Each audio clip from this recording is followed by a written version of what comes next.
Hockey, football, wrestling, and other 37 sports are part of the Olympics, and now sports like climbing, skateboarding, and surfing are also added for Paris Olympics 2024. But why not bodybuilding? In this video, we will tell you why bodybuilding is not a part of Olympic sports. So without any further ado, let's start the video.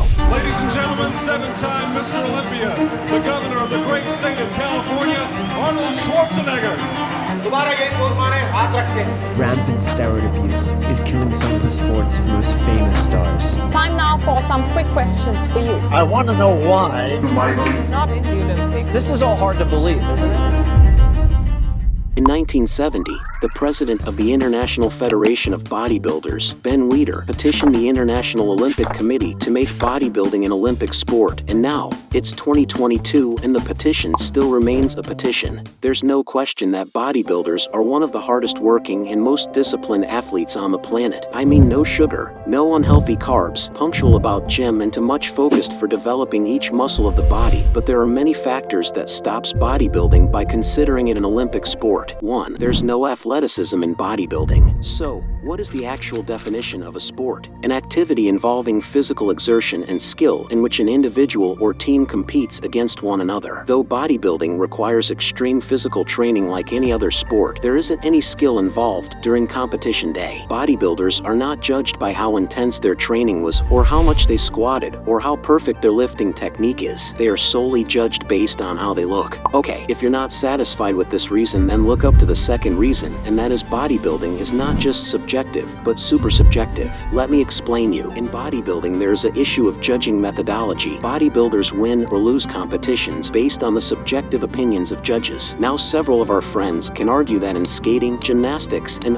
some sports are also judged subjectively. But again, they're subjectively judged on their performance, like their speed, timing, height of the jump, not how they look while performing this. Let me tell you an example. Phil Heath and Kai Green compete in Olympia 2017 with the exact same weight and body fat percentage. On stage, they perform identical poses with the same timing, yet there is going to be a conflict between judges' opinions, as some might prefer Phil's for her round musculature, and some might prefer Kai's for her edgy 3D physique. Thus, the judging format is extremely subjective.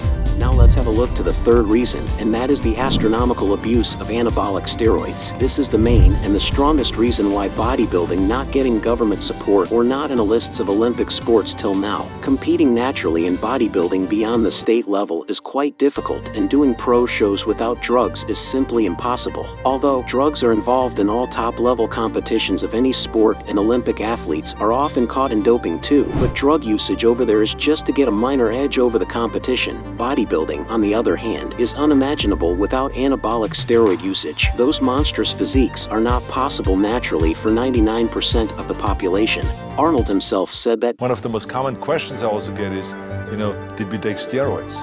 Because now, of course, drugs is such a big issue in sports. And the answer is yes. It was just in the beginning stage, because bodybuilders in those days just experimented with it, but it was not illegal. We talked about it very openly. I mean, anyone that was asked, is you take steroids? Yeah, I take 3 Dianabol a day, or someone else would say, I would take this, and that. Hence, getting bodybuilding to the Olympics while supporting steroids, which is not that the IOC want. And the last reason is the unending count of Mr. India, Mr. World, and Mr. Universe. And also another thing to note is that creating a support mechanism for a sport like bodybuilding is very difficult. For example, for football, the government can build a world-class pitch, hire coaches, and train a bunch of athletes together. But for bodybuilding, the government at the most can build a gym, and supporting a particular Mr. X or Mr. Y is again very subjective, as there are multiple Mr. India, Mr. World, and Mr. Universe competitors. It just doesn't make any sense. So these are the 4 reasons that stop bodybuilder to show their charm in Olympics. Let me know in comments, what can someone do so that bodybuilding is eligible in Olympics games, and also tell what's in your mind towards this video. Comments, what is in your mind about bodybuilding? Please consider subscribe and also like this video so that I can bring innovative content for you. Be safe and keep playing.